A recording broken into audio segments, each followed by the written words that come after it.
Have you ever been at work and you have that coworker who is just difficult?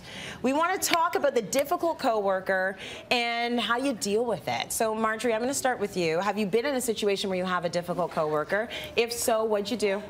So yes, I have, and I mean, I'm smiling just because everybody's like, right? And I think it's one of those things that often there's no offense, but there's a lot of defense, and you don't know where it's coming from.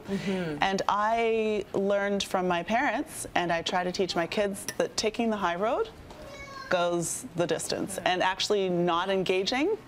And being understanding of, and actually our governing body, the College of Physicians and Surgeons, holds us to a higher standard, right? Okay. So it says to try and understand where the person is coming from, because it comes from somewhere of maybe there is mental illness, maybe there is something going on at home that makes them that way in your presence. If you're not doing anything and you know who you are, you have to just be calm, because it adds fuel to a fire. It sure does. Yeah. Okay. Hard to do. You want to strangle people. Well, I'm thinking that, because in real life, and you're hit with it, and you're trying to be that understanding person, it's very difficult. But it doesn't even pay to pay back. No, because then it becomes this way bigger thing. Yeah. So just namaste, baby. That's the way.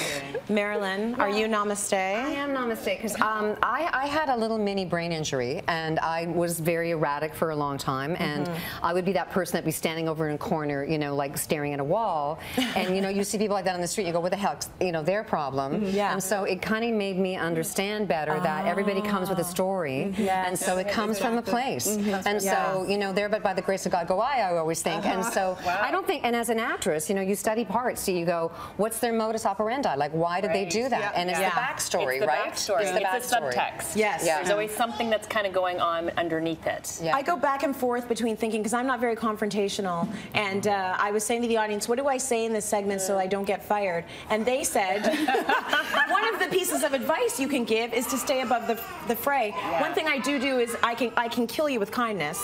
I can be really good back to you, and maybe that'll come back nice back to me, and maybe it won't, but at least I've stayed above the fray. But I go back and forth between thinking, maybe the people that let it all out are living a better life than I am, because they're letting it all out and then they're going home and they feel free. Whereas I'm not letting it all out. I think it's that they're unhappy. You think that? I think they let it out at you and anybody else that's around. I find people that are really in a good place, you want to lift people up. You want to lift people up. We talk about this all the time, like the sisterhood. Like we want to like lift each other up. But what do you do? What do you do when the coworker is driving you nuts? They could be a bully. They could be somebody that's undermining you with jabs constantly, and you're like, where's this coming from? Could be somebody who's spreading information about you that is inaccurate. How do you deal with it? So well, it depends on with which of the variables we're talking about. I find the most effective one is actually kind of like with what distance, friendly and distance. Friendly and distance. Friendly and distance. So you know, like I think it's good to be friendly, but you create distance. Kind of like, you know what, I don't really trust that person. And now if it's something that they're actually saying that is absolutely incorrect, I don't have a problem going directly to that person, but just realize that a lot of people won't, you know, don't like that. It's interesting that you say that, because you are a friend of mine. We're friends, actually, and we come from a place of honesty. But it doesn't always work, because I'm Pollyanna too. I know who I am, and you think I'm going to help them.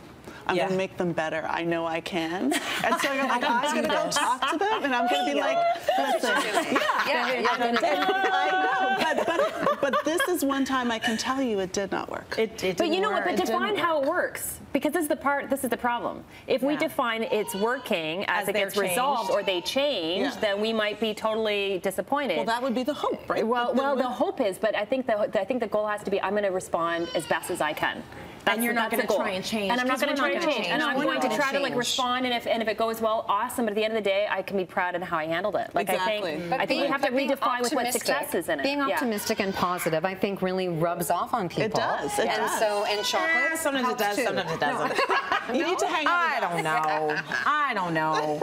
But anyways, I'm just like you guys. I agree. If you stay above it, at least you can be happy with what you did. Exactly. You can be proud of it. And to me, that is like the news. And the truth always comes out. You don't have to do anything. Right. The truth, it resonates.